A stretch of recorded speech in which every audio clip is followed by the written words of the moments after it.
তেজ যে এতদিন পরও সুধাকে মনে রেখেছে এটা জানতে পেরে তেজের কাছে ফিরে যাবে সুধা। হ্যাঁ বন্ধুরা, এমনটাই দেখা যাবে।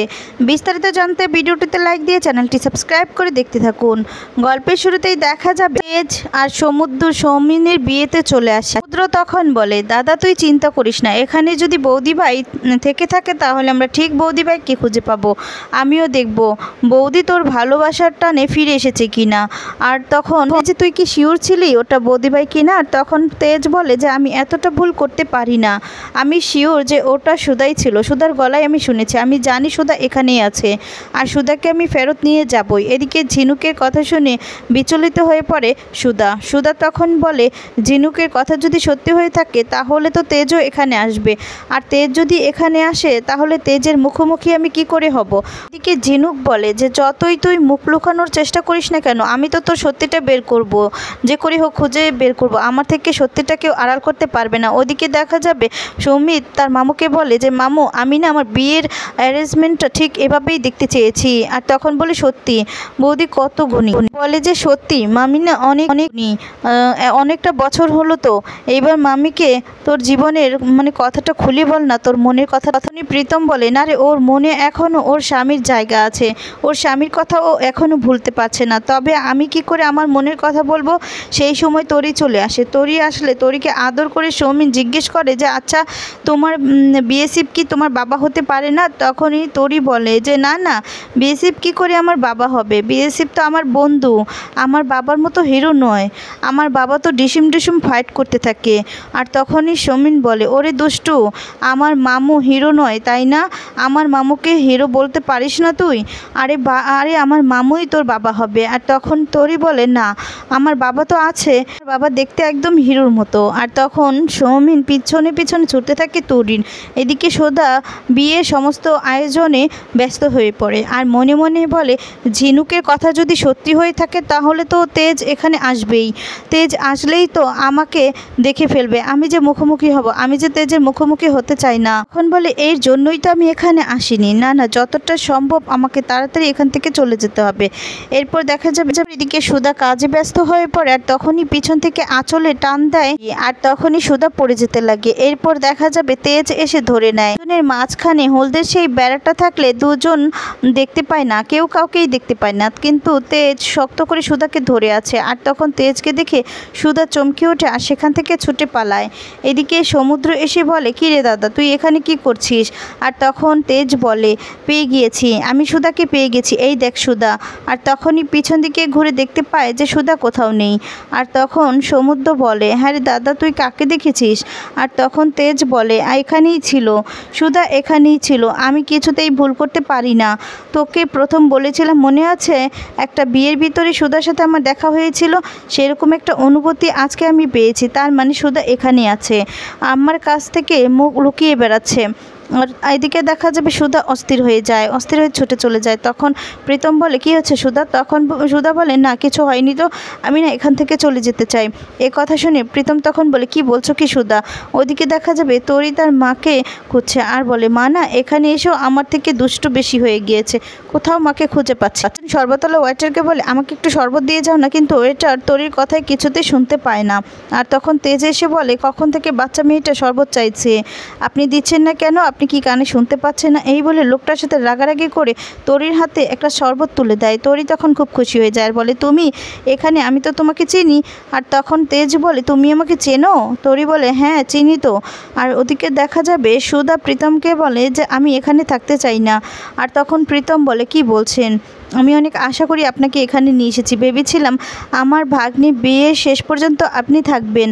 আর তখন সুধা বলে যে কিন্তু আমার পক্ষে যে সম্ভব হচ্ছে না, আমি একটা সমস্যায় পড়েছি, আর আমার বিয়ের সমস্ত নিয়মকানুন সব কিছুই ঠিকভাবে হবে, আমি এখানে না থাকলেও হবে, আপনি আপনার ভাগ্নির বিয়েতে থাকুন না, আমি চলে যাচ্ছি। আর তখন প্রীতম বলে, না আমি চাই আমার ভাগ্নির গায়ে হলুদটা প্রথমে আপনি মাখাবেন। এ কথা শুনে চমকে ওঠে সুধা। সুধা মনে মনে বলে যে কি করে যে আপনাকে বোঝাই, তেজও এখানে আছে।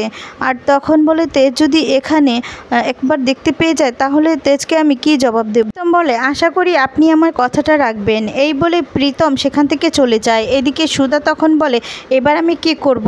এদিকে প্রীতমবাবু তো বলেই দিয়েছে যে আমি যেন ওনার বাকনিকে হলুদটা দিয়ে যাই, কিন্তু আমি কি করে হলুদ লাগাবো, কি করে যাব যদি আমি তেজের মুখোমুখি হয়ে যাই? না না, যত তাড়াতাড়ি সম্ভব এই সমস্ত কাজগুলো সেরে এখান থেকে চলে যেতে হবে। কি সুমিকে হলুদ লাগাবে সবাই। আর তখনই দেখা যাবে তোরই বলে ওখানে তো হলুদ মেহেন্দি সমস্ত কিছুর আয়োজন চলছে, চলো না ওখানে চলো। আর তখন তেজ বলে তুমি বললে তো আমাকে চেনো, কিন্তু কি করে চেনো? তোরই বলে হ্যাঁ চিনি তো, আমার মাম্মামের সঙ্গে তোমার ছবি আছে, আমার মাম্মাম বলে তুমি নাকি হিরো। আর তখন এই কথা শুনে তেজ চমকে ওঠে। তেজ তখন বলে তোমার মাম্মাম আমাকে চিনে, তোমার মাম্মামের সাথে আমার ছবি আছে? তৈরি বলে হ্যাঁ আছে তো, কত প্রশ্ন করো বলো তো তুমি, চলো আমরা গায়ে হলুদে ওখানে যাই, ওখানে গেলেই তুমি মাম্মামকে দেখতে পাবে।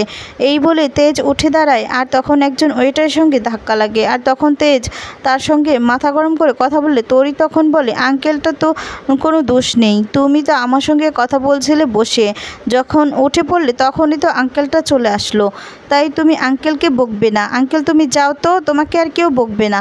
এই যে হিরো আঙ্কেল তোমাকে বলছি, তুমি যারা অন্যায় করে তাদেরকে শাস্তি দেবে, কিন্তু যারা দোষ করেনি তাদেরকে তুমি কেন শাস্তি দাও? শাস্তি দেবে না। এবার চলো তো।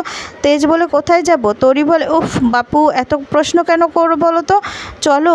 ওদিকে সৌমিনী তার মামুকে বলে ও মামু এবার হলুদটা লাগিয়ে নাও, অনেক কাজ আছে, পার্লারে যেতে হবে, সাজগোজ করতে হবে। প্রীতম তখন মনে মনে বলে সুধা কি আসবে? এই বলে প্রীতম যখন সৌমিনীকে হলুদ লাগাবে তখনই সেখানে সুধা চলে আসে। আর তখন প্রীতম বলে আমার রিকোয়েস্টটা রাখার জন্য আপনাকে ধন্যবাদ। সুধা তখন বলে কি যে বলছেন না, এটা তো আমার দায়িত্ব, আপনি আমার জন্য অনেক কিছু করেছেন, ঠিক আছে চলুন হলুদটা লাগাই। এদিকে তখন সুধাকে দেখে প্রতিবেশীরা নানান কথা বলতে থাকে। আর তখন সুধা বলে সেই জন্যই এখানে আমি আসতে চাইছিলাম না।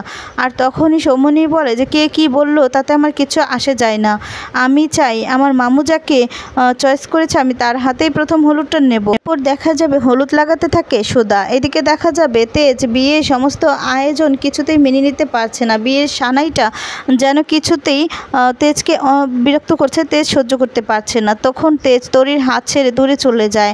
আর তখন বলে না আমার এসব কিছু সহ্য হচ্ছে না, কেন বারবার করে সুধার কথাই আমার মনে পড়ছে, এই সানাইগুলো শুনলেই আমার সুধার কথা মনে পড়ে যায়। এই বলে নিশাপান করতে থাকে।